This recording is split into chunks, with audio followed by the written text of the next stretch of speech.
হ্যাঁ ভাই বল, এটা কিন্তু কথা ছিল না তোর। এইটা কোনো পানি খাওয়ার সময়? এটা কোনো পানি খাওয়ার সময়? কোন সময় পানি আনতে হয় এটা বুঝিস না? হ্যাঁ, ছোট লোকের বাচ্চা। না না না না না না না না, এটা কি তোর সাথে কথা ছিল? এটা মোটেও তোর সাথে এটা ডিল ছিল না। এখন তো এটা করলে হবে? ধর।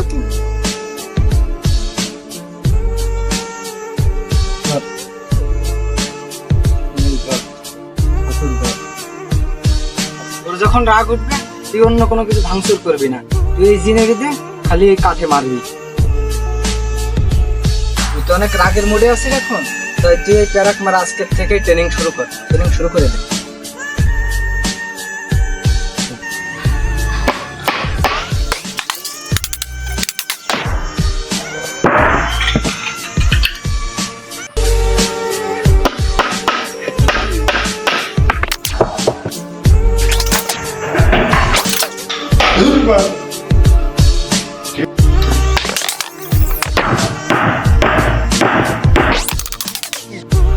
বাবার কথা মতো আমি পেরেক গুলা তো গাড়তেছি, এতে আমার কি লাভ হচ্ছে? শুধু শুধু কষ্ট করে গেড়ে কোনো লাভ আছে?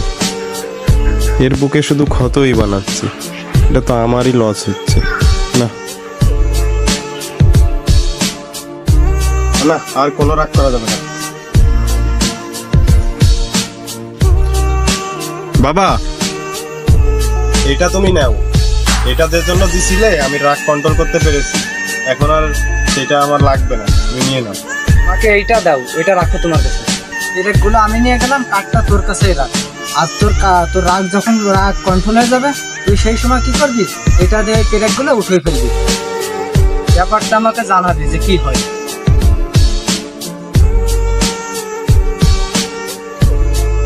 বাবার লজিকটা আমি কিছুতেই বুঝতেছি না। একবার বলতেছে পেরেক গাড়তে, আর একবার বলতেছে তুলতে, আমি কিছুই বুঝতেছি না। আমার তো এখন রাগ একদমই নেই। বাবা বলছিল রাগ কমলে তুলে ফেলবো, এখন আমি পেরেকগুলো তুলেই ফেলবো।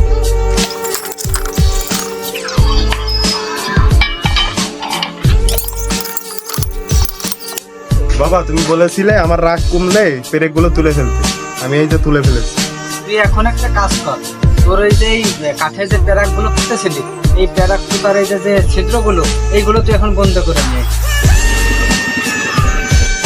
এটা তো সম্ভব না বাবার। জীবনটাও ঠিক এরকমের রে বাবা। রাগের মাথায় মানুষকে কত মনে আঘাত দিলে বা একজনের মারলে যে ক্ষতিটা হয়, তার মনে যে ব্যথাটা থাকে, এই ব্যথাটা কোনোদিন মুছা যায় না। যখনই কারোর উপর যদি রাগ হলে বা ক্ষুব্ধ হলে, তাই তাকেও যে আঘাত করতে হবে এটা কোনো যুক্তির নয়। মানে দুঃখ দিয়ে কষ্ট দিয়ে কথা বলা উচিত নাই রে বাবা। মাথায় তুই কাউকে দুটো কথা বললে তুই তোর রাগকে কন্ট্রোল করে রাখতে পারবি, কিন্তু তোর ওই সেই দুটো কথার জন্য তার ওই মনে সারা জীবন আঘাতটা থেকে যাবে। তুমি একজনের পেটে ছুরি মারে তুমি তাকে বললে সরি, এটা কি কোনো কথা? এটা কোনোভাবে সম্ভব? বলে কোনো লাভ নাই। তাই তুমি সময় থাকতে বুঝতে শিখো। তো এই ঘটনা থেকে আপনারা কি শিখতে পেলেন? কারো উপরে রাগ হয়ে ক্ষিপ্ত হয়ে নিজের উপরে কন্ট্রোল হারালে চলবে না। এমন কোনো কাজ করা যাবে না যে অন্যের মনে ক্ষত সৃষ্টি করে, এবং এই কথাগুলো তার মনে এমন প্রভাব ফেলে যে সারা জীবন সেই কথাগুলো তার মনে থেকে আপনি অভিশাপের কারণ হন।